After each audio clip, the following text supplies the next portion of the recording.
another episode of Whiskey and Real Estate. Hey, I'm Tone the Boss, and we have Lucas Burrington, owner of Burrington Real Estate and AMMT, and Monica.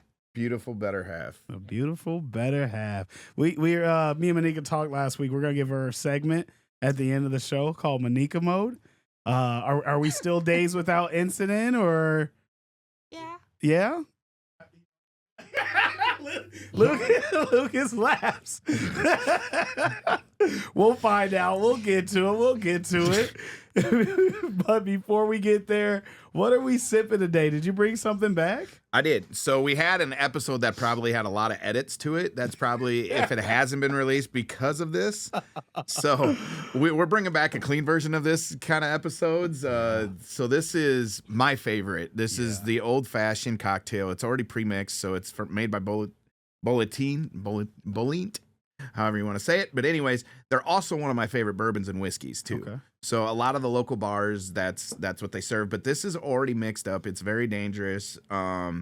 It's the American dream. I mean, it's the choice of what Wisconsin, Minnesota. Their main state drinks are the old fashioned, and basically it's straight whiskey over rocks with bitters and an orange peel and some black cherry that goes to it. It's dangerous. If you have 2 glasses of these, you will be having episodes you need to redo. I think we had more than 2 glasses. I know one of our guests had like 6 or 7. We counted 6. Yeah, and I mean it's. I would say I probably had about 3, possibly 4.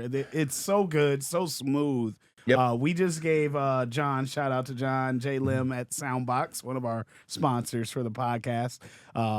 We gave him a cup, and after the first sip, he's like, "Oh yeah, I see why that's dangerous," and I'll be stopping in for a refill. Yep, and it's part of that Jack tour. This is it's still part of that Kentucky tour. So when I keep saying we need to do this whiskey tour and do our whiskey and real estate live, I mean, we got so many places pick to a hit. date, pick a date, Yep. pick a week, spring break, summer break. Yeah, Let's A make break. it happen. Yeah. Yeah, we probably both need a break. Yes. What's crazy is, so last week's episode, we talked about redemption, and you talked about making your circle smaller. And I not only want to follow up with that, I kind of want this to be like part 2 of that, because I really took that to heart and really considered the things that I was doing. And then the rest of the week, I had a couple gigs, and I had this gig that was really important to me. It's a play for pay gig. And give me just a second. I want to make sure we got enough space on the iPad before we get too far into this. Give me just a moment. Hold on. The S.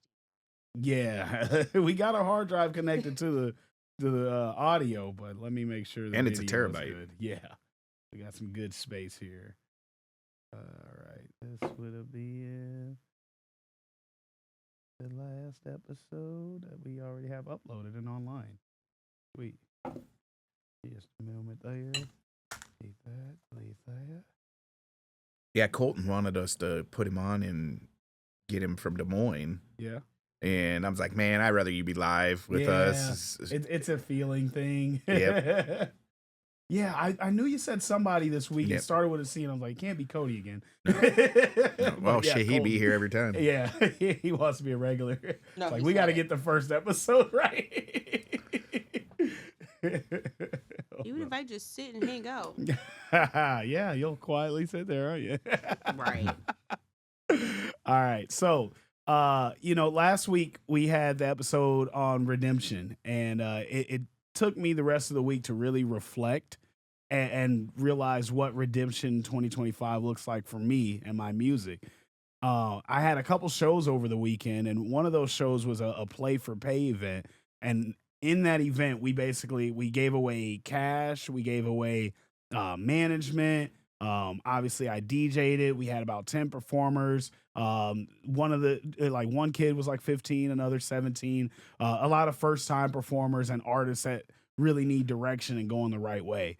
And these shows, they take a lot out of you, because you got to make sure you're promoting on the way to the show. Right. You got to make sure the artists are promoting, everybody's aware, and the staff's where they need to be.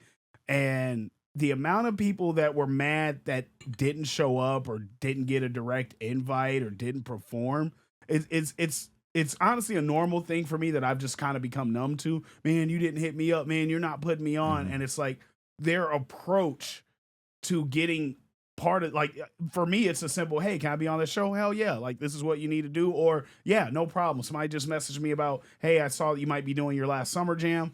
It's been a dream of mine to perform there. What's it take to get on? I said, all it took was this message. I got you. Here's the date. Here's the info. Like, sometimes it's that easy. Sometimes it's like you need to sell 10 tickets or whatnot. And the artist side of it is they get entitled. Oh yeah. And they feel, oh, well, I think I should be paid to perform, which if you're talented enough, you should feel that way, but it's about the work that you put in. If Yep. you want to get paid to perform, where does that revenue come from? If you're bringing just one other person with you, you're just bringing your girlfriend and she doesn't even drink, we're not making that money off the bar. The venue costs money. I mean, anywhere you go, the building we're in right now costs money. Like, not only do I pay to be here, but we use electricity. Like, you know, Yep. we use the heat. Like, there's things, everything costs. There's a price for all of it. Mhm. So to feel entitled that I should be paid to do something that you're not contributing to, and it can't just be music. We're all musicians. Like, it doesn't make sense to me, but I've been able to de-escalate a lot of situations by explaining the process, but I'm over that conversation at this point. This is, Yep. you know, I'm over 20 years into my career, 7 years as a business this year. And at this point, I'm done having that conversation. And I really think last episode helped me put that stuff into perspective. Like, I'm worried about these people arguing and these people upsetting the judges and, you know, the judges going too hard. And then at the end of the day, I'm coming out of my pocket to even make this event happen. And you're still complaining. Yep. I'm done dealing with unhappy people. I should not, like, get happy before you come to me. Right. That's not, I'm getting out of that business. That was never part of my business to force people to be happy. Like, I provide great opportunities and fun environments. And if you can't find the fun or the opportunity out of it, I don't want to deal with you anymore. So Well, there's my rant. yeah, well, and yeah, you know, it's good. So this is Redemption 2, part 2, and I mean, there were so many things that we missed on the last episode of, I mean, it was a great episode, Yeah. but we could have gone for hours. Yeah. And so we decided we needed to have this Redemption 2 because there's so much. We got into short sales, we got into foreclosures, we got into stuff like that, and there's redemption periods in there. I Yeah. mean, so this is the real estate portion of it. And we get into rebounding theory, you know, the rebound, how the market's going to rebound. I Yep. mean, it's a redemption period for the market. Yeah. I mean, there's a lot. Explain the term redemption period in real estate. So a redemption period in real estate falls into kind of when it gets into tax sales. Mhm. So like when you have a property tax sale, the sheriff's taking it over and you have a property tax, you might be able to show up at that sheriff's office auction, and you get to this auction and you're like, damn, I got a really good deal. I got this house for $70K because it's at the auction. It's valued at $200,000. But the owner still has right of redemption for 2 years. So you might have to, and normally 90% of the time they'll sign off on that redemption period and they'll waive it. But there's a redemption period in real estate where you could buy a property that's going to auction. Mm-hmm. And if there's a redemption period, they can make that loan whole in 2 years. It's not your property. So for example, I buy a house in auction, $70K. Yep, that's what it goes for at auction is $70K. They have to come up with the 70, or they have to come up with the number to make their loan. Whatever the bank or the county satisfied with. So they'll give them a redemption dollar amount that they have to come up with, and if they come up with that dollar amount, it's back. Is it usually the 70, or could No, what's it the could- lowest it could be? It could be just back property taxes for 3 years, you know. So it could be 10K, it could be Yeah. 50K, it could be. What happens to my 70? You hope you get it back. You hope? Yeah, I mean, at an auction, it's cash transaction usually. It's not like you're bringing a line of credit to the auction. Oh my God! What do you mean you hope? Yep. Whose house do I have to? Hey, Yeah, but I mean, and it's crazy because you talked about that house you were living in after we got off it. Yeah. So Tone's biggest real estate mistake. He was 19 years old, living in a property. The gal moved away, said you can just basically live there. I'm giving this house back. Yeah. To the bank, and Tone could have just said, "Hey, just sign this thing over to me," and took it right where it was at. I think technically I would have been a squatter, right? You could have been a squatter. Yeah, you could have been a squatter in that situation and not paid until the bank kicked you out, which a foreclosure period can take up to 2 years. Oh, wow. So, like, if you got a contract sale that's going out there, you still have to follow the same thing. So, like, if someone wanted to kick us out of a contract and we wanted to be assholes about it, we could take the whole foreclosure process, and that process can be up to 2 years. So more you know. Yeah. Risky in real estate. Yeah. So when someone says they're getting foreclosed on and it comes back from foreclosure, that means they sign their rights away on that property to say, okay, I'm done, my hands are clear, so on and so forth. So in contract sales, a lot of my investors do contract sales, and how they get around that foreclosure thing is they'll sign it's essentially an addendum, and that addendum is stating that it's like a hold harmless. Mm-hmm. It's stating that I'm not going to come after you for any future expenses that I might incur on this Mr. thing. I'm not going to report this to the credit bureau. It's a foreclosure. It's not going to have any negative impact. Just sign over. Basically, you're signing this. That's stating you're clearing your name of this. I'm clearing my name of this. I'm taking my property back. Yep. So 90% probably 98% of the time in a contract, that's what happens, is because we're giving the person that buying it on contract from the mortgagee that's the opportunity to get away. Just throw your hands up, be gone. We're not coming after you. You're not coming after us. We're done. Wouldn't that highly benefit the agent? Like it would. Real estate agents don't have a huge impact on a lot of these contract sales. We're good at putting A and B together. Yeah. But a lot of times B doesn't have the room to pay for the commissions of A. And A's like, why do I want to pay you a commission? I'm not getting paid. I'm not getting paid all the way out. I negotiate my commission within the price that we're talking about a majority of the time. Yeah. But there's a lot of transactions where the agent doesn't get paid until that contract pays itself in full. That could be 5 years. I'm thinking of a situation where like you buy a house and you contract it out to someone else, or you sell it to someone else on contract, and it's like a 5 year or something like that, and year 4 they foreclose or they stop making their payment, but you still own the house. You can just sell it again and do it all over again. Oh wow. I've had contracts where people put $40,000 down. Yeah. And in 18 months walk away from it, and you, Mr. Contract Holder, keep the $40,000, do it all over again. There was one house in Center Point that I had one investor. We did that 5 times in 7 years. I sold it 5 times in 7 years on contract. And he didn't mind because he got $19,000 down. He got $10,000 down. He got $5,000 down. So the same property. He just kept doing it. But so in 2011, they came out with a law that you could only do it. Mr. Investor can only do 3 contracts a year. Yeah. Because there was investors, and it was a great business model. And there's companies that are formed because of this. Investors were, every property they'd buy, they'd sell it on contract. Because when you sell it on a contract as an investor, and this is good for a lot of our investors out there, and people just looking to become an investor, is when you sell it on contract, the person that's buying it on contract from you pays the property taxes, they pay the insurance, and they're taking full responsibility of any expenses that come to that property. So like if AC would go out, the furnace would go out, that's on the person buying it on contract. Mm-hmm. That is not Mr. Investor. So there's a print shop up in Center Point that I absolutely love. A good friend of Monika's and I that's there. He's done a lot of my ink print for 10, 15 years probably. Yeah. And for every sport event and whatever not, and all of our AMMT gear and K&K gear, so on and so forth. But he sold his building on contract to a guy.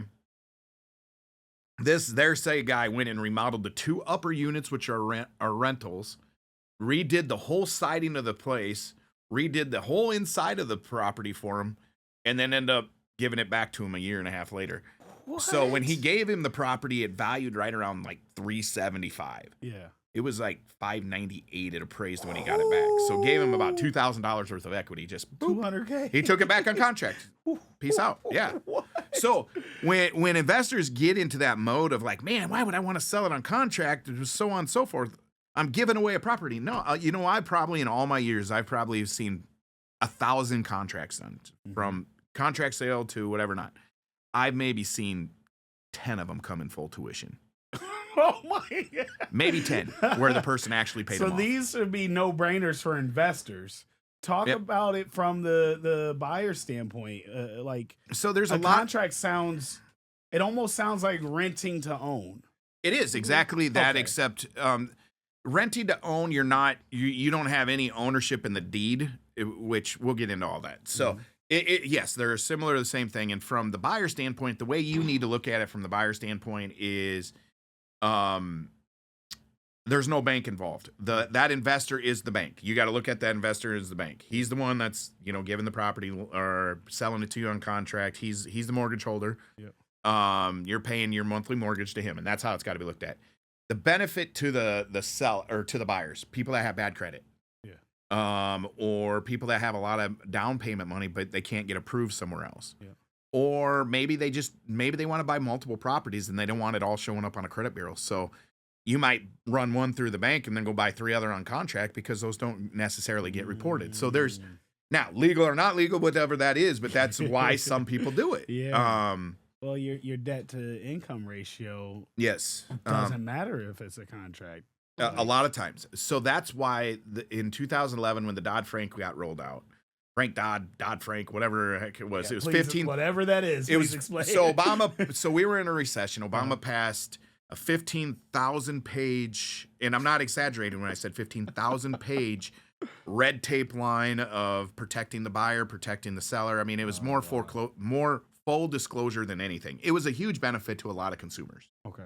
It was a huge pain in the ass for a lot of lenders, and I was a lender at that time. Yeah. Hey, you read all this, right?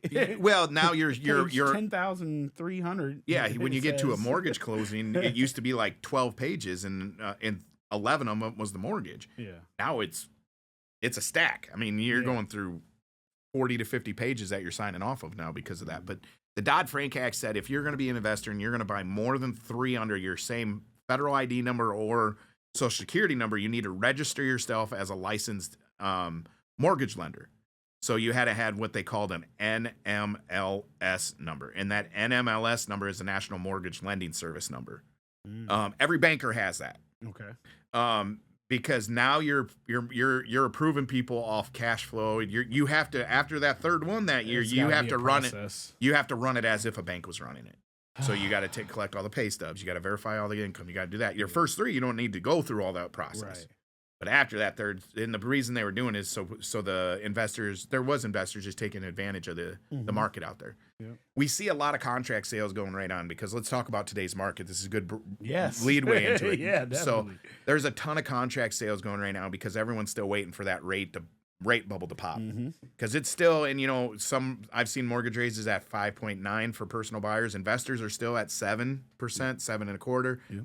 Where if they buy it on contract, they just can refi it out as soon as rates drop. Yep. So it keeps them buying, and it also they can get a lot more creative on a contract sale. Yep. So market's still pretty solid. It doesn't help that it is 3 degrees outside right now. No one wants to go to a showing. Yeah. Not even the seller, the agent. No one wants to go anywhere right now. No, but the ones that are going, they're serious. Yeah.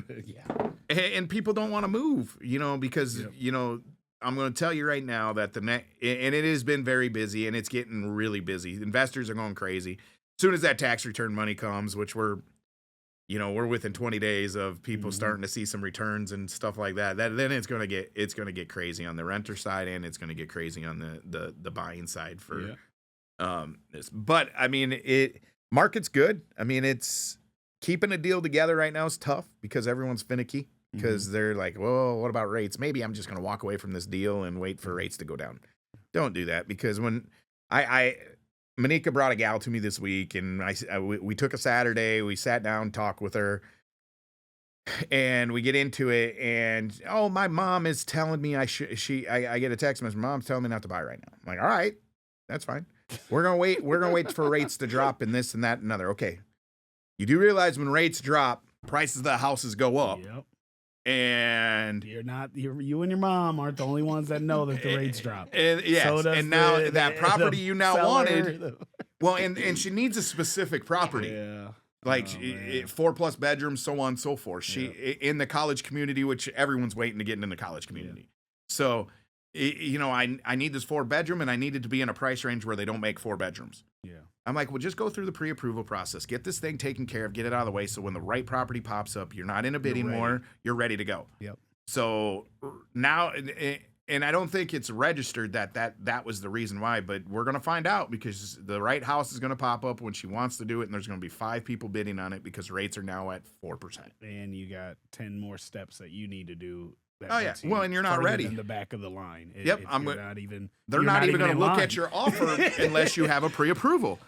So get that step out of the way because that pre-approval is good for the next 90 days. Yeah. So just get that step out of the way. And, so when we get into this, because it is prep mode for buyers right now, you should be prepping up. You should be checking what you need to do to buy a house. You should, if it's in your forecast for 2025 to buy a house, start now. Yep. Because when rates drop, it's going to go crazy. People are going to throw houses on the market. There's going to be 25 people looking for that house. It's going to be a bidding war. It's going to get crazy. Now Quote me on that. We talked about an arm. I think either last episode or the episode before, but it was basically like a locked rate for a certain period of time, right? It can be, yeah. It could be locked for 5 to 10 years, depending on what that arm is. Okay, so but once you see that the rates have dropped to this number, it's like F that arm, right? Or are you? You can locked in? refi at any time. Okay, you can refi anytime. Yeah, you can refi. I've seen guys refi 3 times in the same year when rates were just going tink, tink, tink. They're like, oh, 3.25%. I'm never going to see that. Oh, wait, 2.75? Are you serious? 2.25? Okay, and each time refi. Yeah. Refi. That's okay. Yeah. Dang. Okay. Yeah. That's where I was going. Like, do I just drop this, go on to this rate? It's just refinance. Yep. Well, and this is where you got to have a realtor that kind of knows what he's doing too, because prime example, there's this house, $300,000 house we've been trying to sell on the market, and we're having a real tough time getting it sold. There's for whatever reasons, and they're close friends, great people of mine. Mm-hmm. I feel awful. I can't bring them any good news right now. I'm sorry. I know we've had 50 showings. This thing hasn't sold. We've done 10 rate drops or 10 price drops. I mean, it's just in that dead area, like 275 to 325. Not a lot selling. Yeah. It doesn't matter how nice the property is. Yeah. But so there's a couple investors out there that we got that said, hey, what's our current mortgage rate?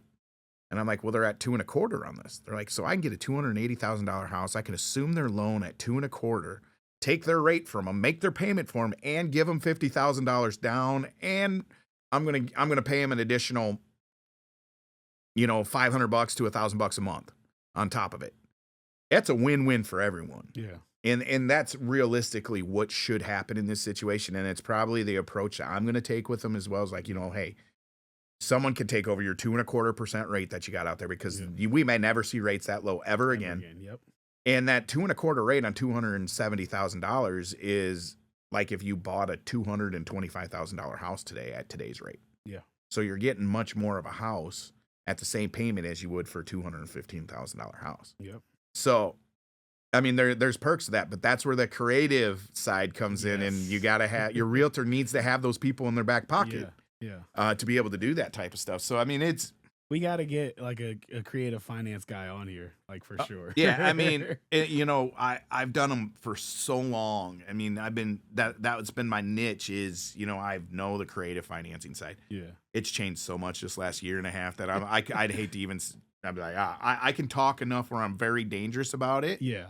I guarantee 99.9% of the realtors I know more about than on the creative financing side. But you get some of these guys that are getting paid, they're paying $30,000 to go to this class to learn about creative financing. They're not even licensed realtors, and they're just shooting flyers out to the whole community is like, I'll buy your house. Yep. And they're like, what do you mean you buy my house? What's your rate? Give me your mortgage statement. Let me see what you're at. Yeah. Because they know that people that bought in the last 6 years, their rates are super low. Yep. So I mean, it's a great marketing plan, and I think we need to take more of advantage of that ourselves from the realtor side. But man, yeah. So the market's crazy right now. It's kind of like we're on the haywire. We're like sitting right on that fence post where everyone wants to fall to buy. Yeah. But that rate's got to click with it. So it's still a hell of a lot better rate than it was prior to election, or a hell of a lot better market than it was prior to election. How are the LA fires affecting today's market? So what are they saying? 23,000 plus acres that was lost. 23,000. So you want to put that in perspective. That's the size of San Francisco. So you're talking taking Cedar Rapids by 4 and it's gone. Whole house is wiped out. Wow. So that's horrible. It's crazy. It's crazy when you put it in that perspective that Cedar Rapids being disappeared, the whole town, and that's what they're dealing with out there. And it was a mix of poor forest management, but they got 100 mile an hour winds in Santa Ana, and I mean when you get those, but it is absolutely predicted when these winds are going to come. Well, what was people schedule their vacations? Do you remember the miles per hour and the winds for the derecho? 120 to 140, and they just hit 100. So they were around 90 to 100 with the dry. With dry, any spark that was out there, and I mean, you got that dry heat, and so I mean, it was a recipe for disaster. And there was, I mean, people out in that area, and I have friends that are out in that area, and I have investors that are out in that area. They plan their vacations and they plan their stuff around this time of the year when the Santa Ana winds are coming in. Yeah. Because it gets so dangerous, because it doesn't take much until you lost a whole community because one guy threw a cigarette in the wrong area, So, I mean, is it preventable? Yeah. Did they try to pass the laws, and did they get grants in 2019 and 2020 to prevent all this? Yes. Did they take that money? Did they take the $19 billion that were given to them to do forest management and put these water retention areas so they can, when the fires do happen, the fire hydrants were going? Yes, they did, but poor management. So no one did any of that management out there, and now here it is biting them in the ass. And it's I have investors from all over, and I have a lot from California. And I mean, it's got a couple of my deals on hold. I was just talking to a guy who's from California. We're supposed to close Friday. He's in Boston today because that's where he's got to stay. He's going to fly back to California on Friday. We're going to wire the docs, or we're going to have all the docs sitting there for him. He's going to wire the funds over, and this thing should have closed a week ago, but the fires moved him. Yeah. So it has an impact on the investor market, the ones that are buying within here, and I can't even imagine. So they passed a law where I think it would have been 2018 or 2019. Don't quote me on that, but they passed a law in California and out in LA where you can't, basically all these investors couldn't come in and buy it what someone owed it at, and insurance fraud, trying to prevent insurance fraud essentially. But the people that are going to get hurt the most out there is where all the Palisades and whatever it's called out there, where the fire took a majority of the houses. They're millionaires and billionaires. They got the money to rebuild, and they're going to have the insurance because right now you got to think a lot of the houses that were depleted, and you went out and put insurance. When you took that mortgage out, this for anyone getting a mortgage, you have to have homeowners insurance, and it's usually up to 120% of the replacement cost. Now, I heard they were denying homeowners insurance for those houses. So there's some of those that are. So, but again, you got to have 120% of the replacement cost. Right. Of your house when you do a mortgage. So when you do a mortgage that's backed by Fannie Mae, Freddie Mac, or even a lot of the banks, that's FDIC insured. Yeah. You do a mortgage, you have to have insurance coverage up to 120% of the value of the replacement of the house at that time and place. What it cost to build a house in 2015, 2017, 2018 is a hell of a lot different to what, and they were saying out in California, they're saying it's 3 times the difference. So there's a lot of insurance that's going to be short. So they were insuring houses that were at the 2018 price at 120% of the coverage. And once you get into escrow, I mean, you're not touching your coverages usually unless the bank tells you need to. Yeah. And a lot of those bigger banks, they might not ever call on anyone. All they care is their payments in every month. Right. So U.S. Bank ain't going to call around and be like, hey, guess what? We should probably up your insurance coverage, blah, blah, blah, blah, blah. So a lot of these people that lost houses, their replacement cost was 120% of 2019's pricing. But you got inflation that's up 43% in new construction. So I mean, shoot. That ain't It ain't going to cut. So a lot of people are just going to go like this with their hands and walk away. Yeah. It's going to crash a market. It's going to crash that market. Yeah. Like, It's like when the recession was in 2011 and 2010 and 2000. So all these people that were the market, when the market crashed in Arizona and Vegas and Florida and, you know, some of those big metro areas, you at that time, prices were skyrocketing. So you bought this house at $300,000 or $320,000, or let's say you bought it at $320,000. Market goes crazy. Then all of a sudden, a recession hits.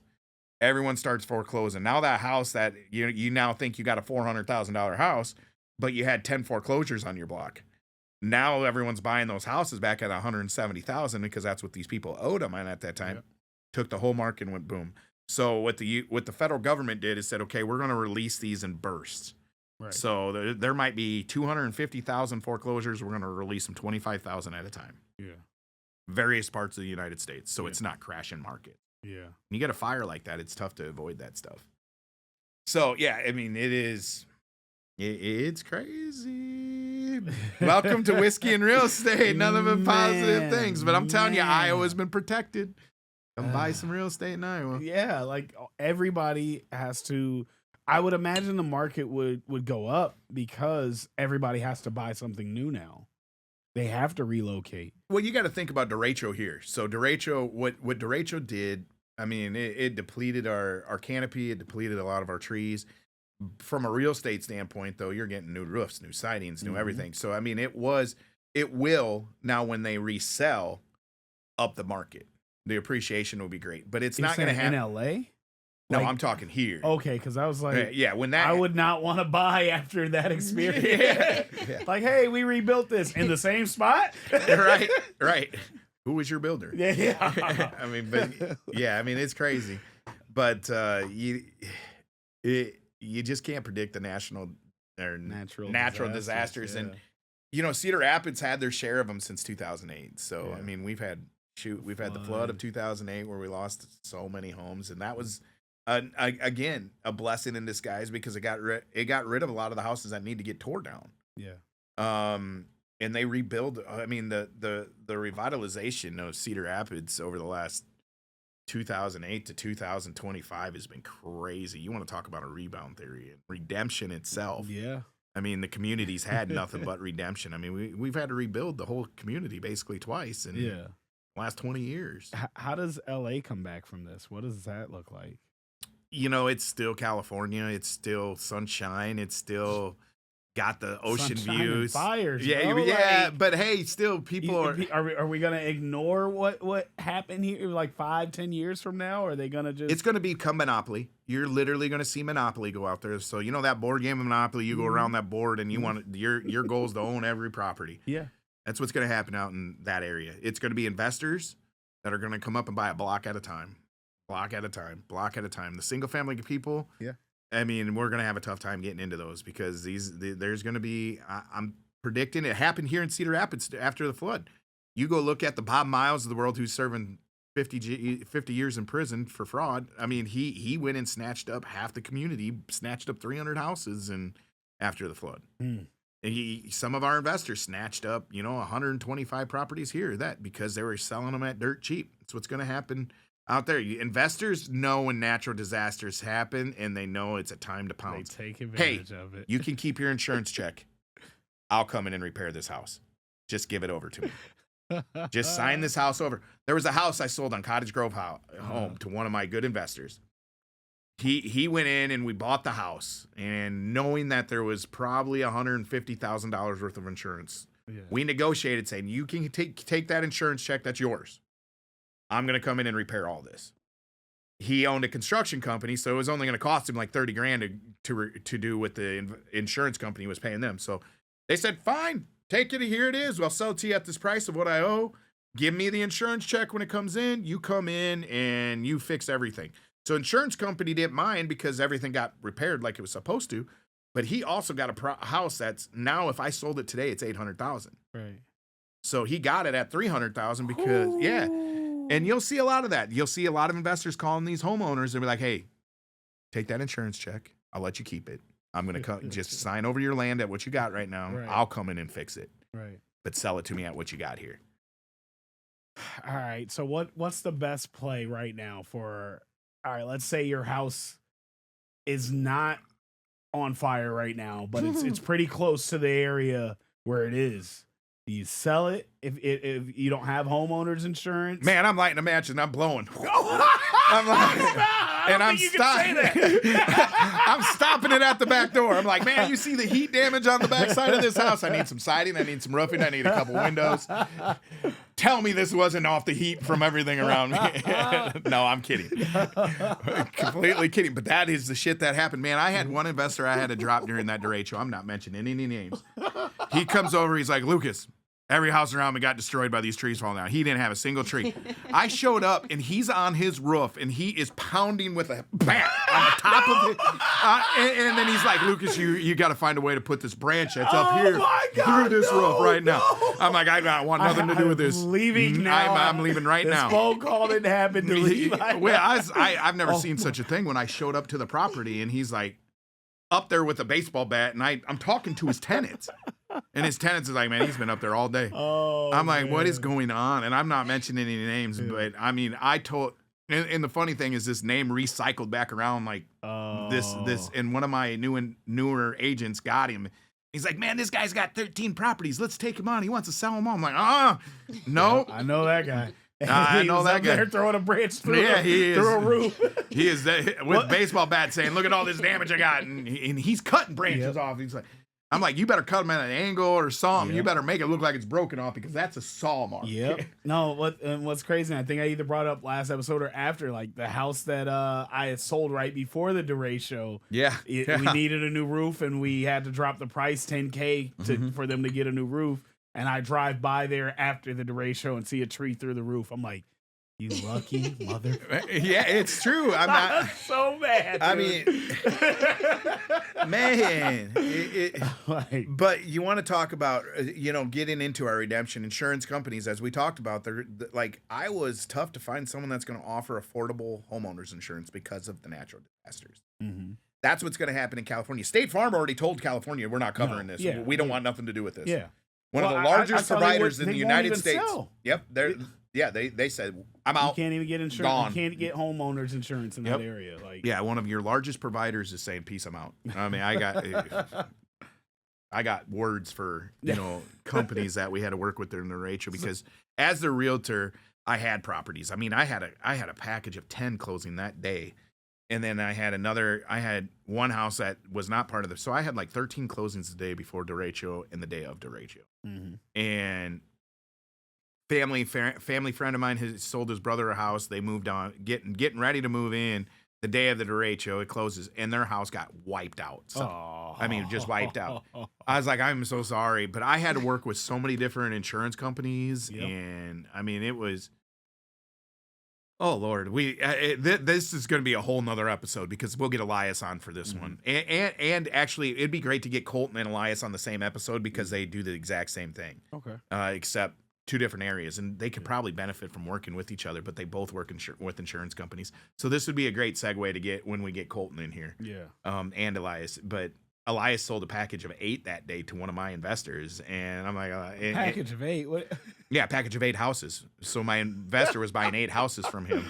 And Elias, Elias, 8-pack. Yeah, he's made a great living off Airbnbs and whatnot. And so that'll be great when we get him on. We can get into that perspective.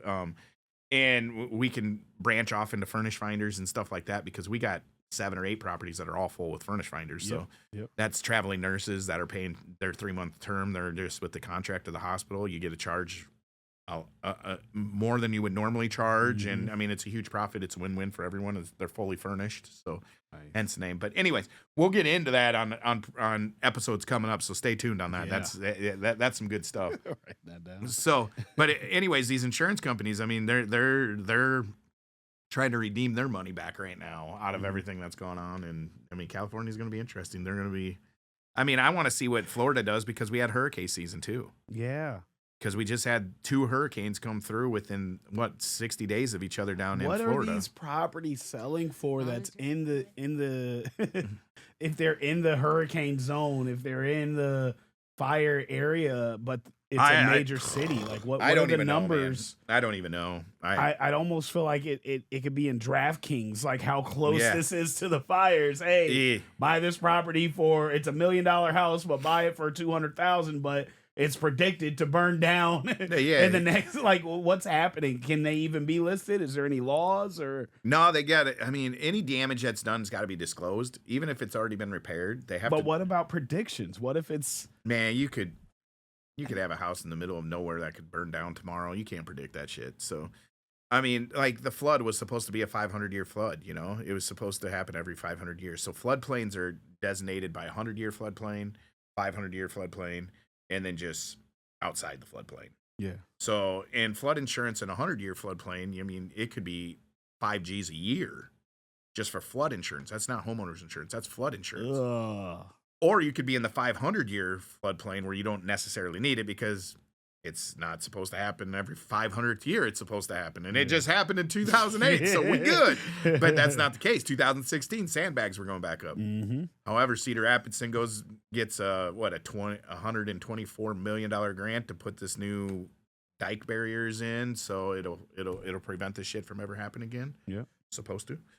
So as they do what they So what happens then is FEMA comes back and reassesses your property to remove you from a floodplain. As soon as the elevation levels are changed, FEMA comes in. And so FEMA, even with the fire disasters and the hurricane disaster, FEMA is the ones that come in and they evaluate the risk. Okay. And that's where they decide who you need flood insurance, you need hurricane insurance, you need this type of insurance, you need that. But what happens when they say we're not selling insurance to that area? Someone's going to have to. Someone's going to have to. And it'll be a risk, but it'll be a high reward. It's mandatory? It's not mandatory, but some company's going to come in and swoop in, but that price you pay will be a high premium. High premium. I've seen deals lost in Cedar Rapids over flood insurance. Mm-hmm. People go to get insurance on their property like, oh, I only thought flood insurance was going to be like $800 annually. No, it is 6 G's annually or 4 G's annually or 5 G's annually, whatever the location is. And that will make or break a deal because that's an additional payment that you have to worry about. And it's required? It's required in some areas of Cedar Rapids. Yeah, I mean, everything along the river, it needs flood insurance pretty much. Yeah. The thing is with flood insurance, you're also not allowed to rebuild on that property again. So like if you owned a house on that and you wanted to build a garage, you couldn't do it. Flood insurance says you are not allowed to build on this floodplain if it falls in this geographical area. So, yeah, I mean, those are the things of natural disasters. And, man, I'm telling you. Yeah. So, right now, Cedar Rapids has been on a redemption period for the last, we had COVID. Is it redeemable? Yeah, but we've came out on better. I mean, so everyone's asked, and this is like my 30-minute or my 30-second elevator pitch. Mm-hmm. And every good business owner has an elevator pitch. And if you don't have one, realtors find one. Monica, you don't got one, find one and be nice. And she gave you a mean nice. look when you said be nice. I've been nice for 15 days. We'll get into that after this. Yeah. We'll get into that. So my 30-second, pitch is why Cedar Rapids? Why Mr. Investor that's calling me? And I mean, you go through my call log today, yesterday, and the day before. A majority were Washington, Oregon, California. A lot of my calls coming into the area is they're like, why? Why do I need to be here? I'm like, A, you need to get out here and I'll drive you around. Yeah. So my 30-second pitch, you can put it on right now. I don't know how long it's going to be, but this is why. So Cedar Rapids, Marion, Hiawatha, and the surrounding areas within 15 minutes of downtown Cedar Rapids. We have 3 colleges. We have industrial capital of the world. Cedar Rapids was named industrial capital of the world with all of our manufacturing. I bet a lot of people didn't know that. Industrial capital. The world? Well, U.S., I know for a fact. So you can Google it. It's true. Right. So that means we got white collar, blue collar people coming in because you got the executives of Quaker Oats, Rockwell Collins, so on and so forth. So we got 3 colleges. We have 2 main hospitals, and we're within 25 minutes of one of the number 1 hospitals in the United States. Our pricing right now and our profit margins compared to Des Moines, California, anything like that. You can come out here, buy a triplex, and I can find you a triplex anywhere from $140 to $250. A triplex out in California, a triplex out in California is $600,000. It is crazy. 1-bedroom apartments, 1-bedroom houses, they're renting for in California at $2,000 a month. Mm-hmm. You get out to Cedar Rapids at $669 or $705 or $750. You know, Me personally, we had I think 6-bedroom house with a sunroom, upstairs, downstairs, ranch style. We were paying with mortgage, PMI insurance, and everything about $1,900. see, 6 bedrooms. so you get your bang for your buck. And I had a doctor out of Oregon that used to buy. So, anyways, back to my 30 seconds pitch. But these are the reasons over why you 30 should be buying. seconds. Yeah. No, you all interrupted my 30 seconds. But we are within 25 minutes of the #1 hospital in the world. Mhm. Well, not the world. Mayo Clinic is, but University of Iowa Children's Hospital is one of the #1 in the United States. Mhm. Also one of the bigger employers in the Midwest. Okay.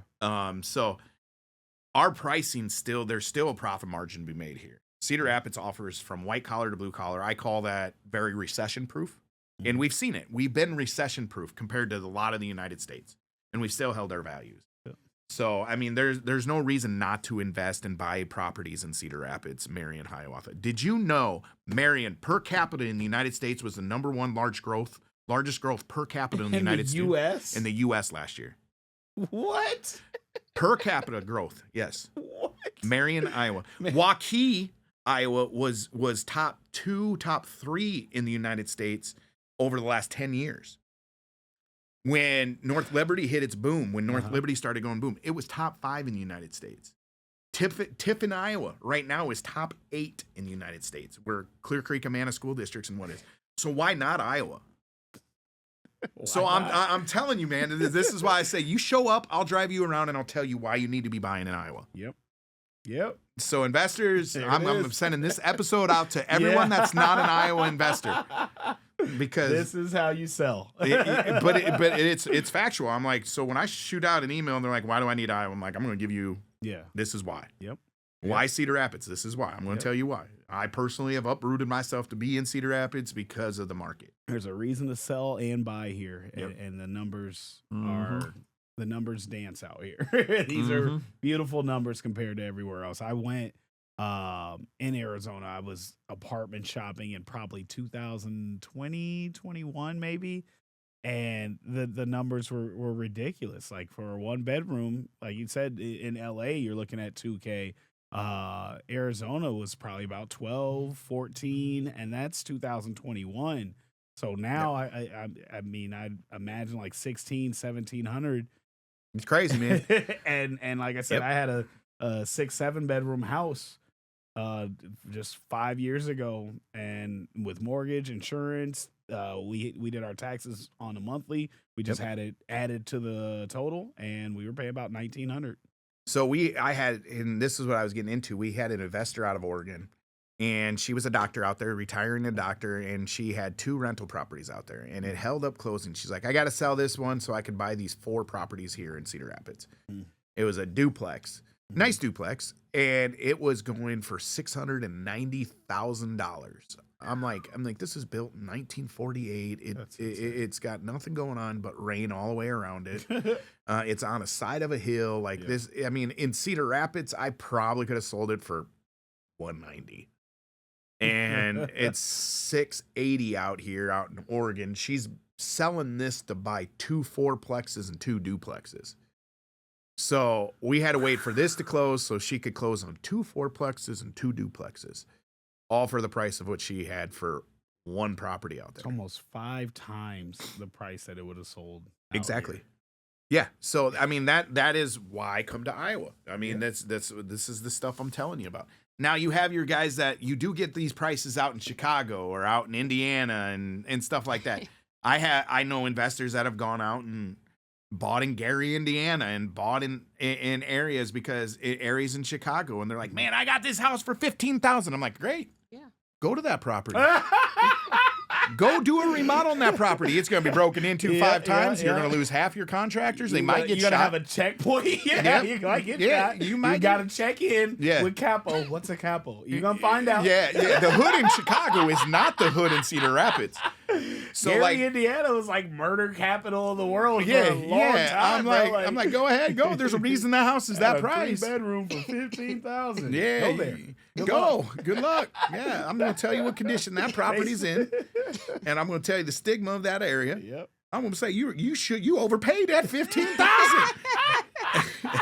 I mean, it's funny. I run into people like that on a monthly. Like, man, what do you think about this? What do you think about this? What do you think about that? We had an investor on here that said he didn't need realtors, and I guarantee about 3 weeks ago he calls me. He's like, man, I think I can get this deal. I can get like 3 houses for $50K out here in this area. I'm like, I bet you can. Yeah. I'm like, yeah, go ahead. You don't need a realtor. Why are we talking? Right. You don't need me. I mean, you already know. So. Go ahead, go make that purchase and tell me how pissed off you're going to be. Like, well, I'm doing this new construction here in CR. I got this plan, this is going on. And then I'm going to take this and I'm going to buy 6 properties out in Chicago. Are you? Yeah. Okay, you just blew it down your leg. Mm-hmm. Yep. Yeah, there's reason there's signs out there that says come to Iowa. Yep. So, I mean, come on, man. There's a lot of things that's going on in like the natural disasters that are happening, and then everyone watched Iowa go through it in 2020, and they watched Iowa go through it in 2008, and then 2016 again when the whole north side of Iowa was flooding. This is our time to shine right now, man. We redeem ourselves this pretty is well. This is our time to shine. Cheers to Iowa. Cheers to Iowa. Yeah, yes. There we go. So let's get into Monika's little segment here. Before we get to Monika mode, you're gonna get a segment. No. Yes. Before we get into Monika mode, we had today's market. Mm-hmm. What was Lucas's today like? Oh Lord. She said, So I'm still on the redemption plan, like you are. I am cutting my circles short, making it small. Are you? I absolutely am, and I mean it's there's still people of need. You know, there's still a reason that we will keep someone around. Exactly. There's still a reason of need, and you got to ask yourself. And I want people to ask themselves: am I one of those people that he's keeping around because he needs me or because he wants me? Yep. And I want people to ask that question instead of saying Lucas is going to be there. Yep. I want them to ask that question. It's like that post I shot you, man. Yeah. I love that. I thought of you right away when I saw this. I'm I like, thought you sent that by accident. No. I read that. I was like, he's talking to me directly. I'm like, I don't know if he knows he sent it in our group chat. You want to tell me what it said, Tone? Yeah, I'm about to read it right now. Yeah. Because when you are a good person, you don't lose people. People lose you. It's true. And that resonated on me. And you know what? It's a lion and a lioness in there. Mm-hmm. Monique and I are getting tattoos of a lion. I'm getting a lion of mine. And hey, I'm a Leo, so it makes me. Yeah, I might be your third lion. Yeah. So I mean, and it's so true. You know, it's one of those, and I'm living by that this year. It is. If you're not a benefit to what I have going on, then you're not a benefit to the situation. Because I am so sick of creating situations that is benefiting everybody else. And the people that want to work it, want to be there, want to put their heart into it are still there. Yep. And then you got the ones that are only there because you feel that you deserve to benefit them. Like, if you ain't bringing a benefit to the situation, I don't need to be around you. Yeah. And also, like, for me, it's like if I've helped you and like I'm not a person that just helps you one time. I probably helped you multiple times. Word. Yep. If you're not getting better, you're not improving, and you're entitled to this help moving forward or reliant on it, that's not why I helped you. It wasn't so I can continue to always help. It's so you can be self-sufficient, so you can learn from this. You know, my posts just the other day that I'm getting out of these showcases is because the people that I did help are now running their own showcases and events, and they're doing it the right way. They're learning not just from the good of why I was doing it, but they're also seeing everything that stressed me out, the things that I did wrong, and they're growing and prospering from that. And that was the point, not the people that are coming back to me over and over doing the same thing, making the same mistakes. And the thing is if you give them the 1, 2, 3, 4, 5. Yeah. Yeah, well, we'll it's true. talk about that. I mean, the slap, the slap. Yep. Yeah, the five I mean, fingers. The 5 finger. I mean, it's true. But I mean, the way it is we're enablers, Mm-hmm. and Yep. and Definitely. we have to remove ourselves from some situations to see how people can handle it. Yep. And that's I mean, that's my word of wisdom to everyone this year is remove yourself and see how it would go. Yep. If the thing floats, it's because you got the right people that are making it float. If the thing sinks, it's because you had the wrong people there. But you got to let it sink. And I'm at the point, I don't care. I'm going to let it sink. Mm-hmm. If it takes down a percentage or a part of my business, I know damn well who I am and I'm going to rebuild it. Yep. I'm going to make it, I'm going to repair the situation. I'm going to make it great. Yep. But I'm going to let it sink. Yep. And I'm okay with that. So if for people that want to step in and they want to enable people right now, I mean, I'm telling you right now, don't do it in my world because my goal is to protect the ones I love and protect the things I love and to get back doing the things I love. Yep.